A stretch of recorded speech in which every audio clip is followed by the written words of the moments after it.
conseguir que la empresa deje de ser el campo de batalla de dos intereses enfrentados continuamente y que se convierta en una unidad de acción en pos de un objetivo común que es crear riqueza. Esto suena cursi, pero es que es importantísimo hacerlo. Es decir, una cosa, hay que pegarse cuando la tarta está hecha, cocinada. Lo que no tiene sentido es pegarse antes porque no hacemos la tarta.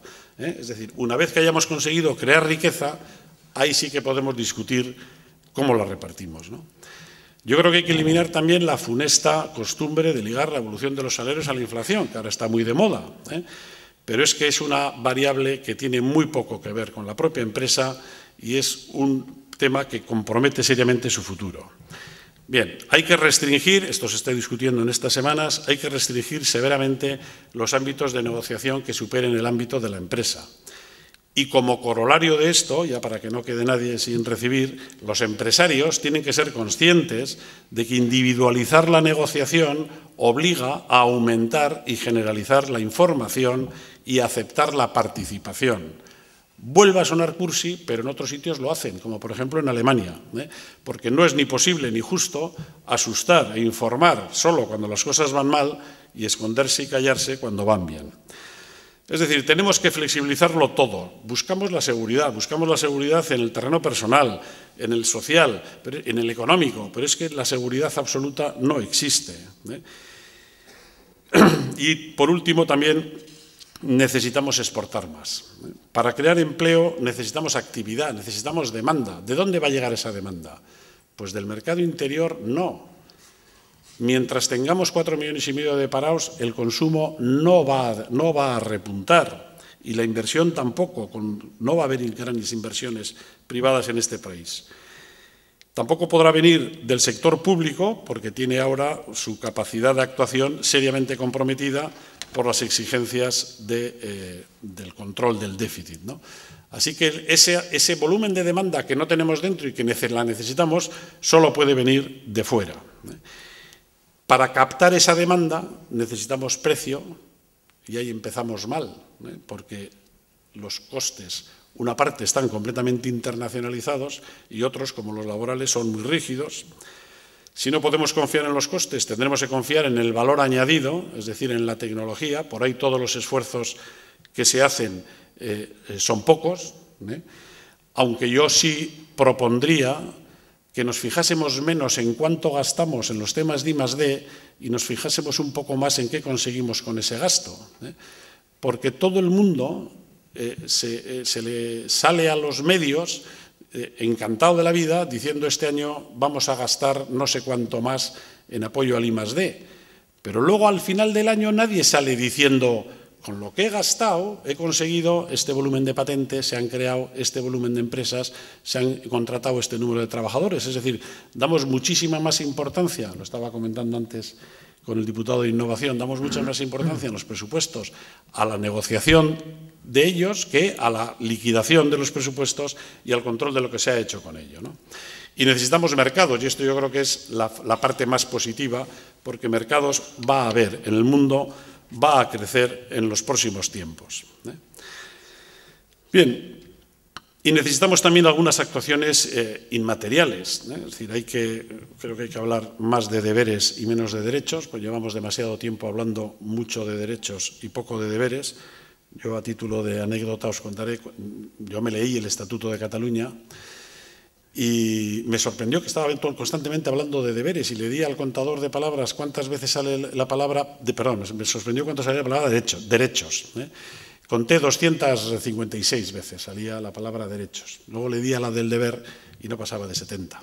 Bueno, pues yo creo que eso lo pongo como ejemplo de que probablemente estemos un poco exagerando un lado del problema, porque todos los derechos tienen su deber adyacente. Hay que trabajar más, es una mala noticia, hay que trabajar más y durante más tiempo. Hay que primar el esfuerzo, hay que valorar las iniciativas generadoras de empleo y de riqueza, como se hace aquí en la Fundación. No hay que estigmatizar el fracaso. Es decir, la sociedad esto no lo arreglaremos mientras Amancio Ortega, presidente de Inditex, sea menos famoso que Cristiano Ronaldo, es que no vamos bien. Es decir, porque socialmente es mucho más útil Amancio Ortega que Cristiano Ronaldo, a pesar de que Cristiano Ronaldo nos entretiene mucho, a unos más que a otros, pero bueno, entretiene mucho, ¿no? Otra cosa que a mí me parece gravísima y que tampoco somos muy conscientes, otra obviedad, hay que tener hijos. A los jóvenes se os ha olvidado tener hijos, ¿eh? Es decir, mi generación ha tenido la mitad de hijos que la de mis padres. Y mis hijos tienen la mitad de hijos que nosotros, ¿eh? El País Vasco tiene la misma población que hace 30 años. Eso es tremendo, ¿eh? Eso es tremendo. Y no es solo, evidentemente, el problema del paro juvenil, y eso interviene mucho, pero no es solo eso, porque de la generación de mis padres a la generación de mis hijos, la renta personal, en términos reales, descontada la inflación, ha subido un 80%. O sea que no se puede argumentar el tema de los ingresos como justificación de la falta de crecimiento demográfico, ¿eh? Y hay que cambiar también aquí otra mentalidad. O sea, aquí estamos convencidos de que a los hijos los tiene que educar el Estado, y de nuestros padres se tiene que ocupar también el Estado, los problemas que le causa a la Diputación el tema de la dependencia. Bueno, pues claro, es que aquí hemos llegado a una situación en donde todo nos lo tiene que solucionar, todos nuestros problemas nos los tiene que solucionar el Estado, y eso no es posible. Y luego, por supuesto, hay que pagar impuestos. Lo digo fundamentalmente para compensar las otras cosas, ¿no? Pero bueno, la fiscalidad tiene que dar capacidad al sector público, lo que pasa es que tiene que ser justa y eficiente, y por eso yo creo que nada mejor que dirigirla hacia la ampliación de la base imponible. Es decir, el sistema fiscal tiene que ser capaz de aumentar la base, que yo creo que siempre es mejor que aumentar los tipos. Es más fácil aumentar los tipos, pero es más eficiente aumentar la base. Bien. Como veis, yo creo que la curación de la enfermedad es posible, pero la medicina es muy desagradable, ¿eh? Y desde luego no sirve para llenar un programa electoral. Es decir, esto conduciría a cualquiera al fracaso absoluto, ¿no? Pero bueno, y para terminar solo me voy a referir a dos peligros que amenazan este pronóstico positivo y que creo yo que son dos variables que tenemos que vigilar muy de cerca. La primera son los tipos de interés. O sea, una inflación del 2,5 no es compatible con los tipos al 1. Sabéis que hoy el Banco Central Europeo ha decidido subirlos al 1,25. Sigue sin ser compatible con el 1,25, con lo cual nos vamos a un entorno de tipos más altos, de política monetaria más rígida, después de muchos años de política monetaria muy laxa. Y eso, en una situación como la nuestra, nos coge mal, porque nos coge muy endeudados a nivel familiar, a nivel de las empresas, y no digo nada a nivel del Estado. Es decir, eso es un problema para nosotros. En este país, para que os hagáis una idea, se calcula que hay 700.000 millones de créditos hipotecarios, de los cuales más del 90% están a tipo variable, ¿eh? Bueno, un punto son 7.000 millones de euros, ¿eh? Al año. Un punto son 7.000 millones. ¿De dónde salen? Del consumo. Y es una malísima noticia que, estando el consumo como está, que está absolutamente anoréxico, pues encima haya que detraer 7.000 millones del circuito para dedicarlo a pagar los créditos que hemos contratado, ¿no?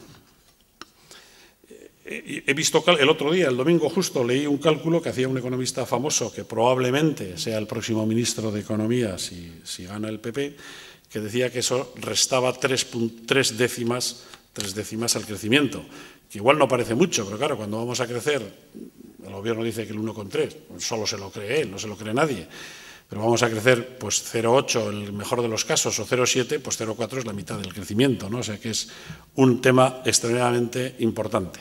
Y la segunda amenaza a mí que me parece es el dólar. A mí eso me tiene muy preocupado. Claro, si nuestra mejor esperanza de reactivación es la demanda exterior, es la exportación, un dólar débil nos lo pone las cosas mucho más difíciles. A primeros de año, todo el mundo, yo en todas las empresas con las que tengo relación, calculaban dólar a 1,25, el más pesimista a 1,30, claro, y está casi a 1,43, 1,42,7 creo que estaba esta tarde, lo cual es muy grave. No tanto por nuestras exportaciones directas, porque nosotros exportamos mayoritariamente en euros, como sabéis, pero sí para países como Alemania, como el Reino Unido o como Francia, a los que sí les afecta más la cotización del dólar y que ellos necesitamos que ellos exporten para que después ellos nos compren. Pero bueno, con estos dos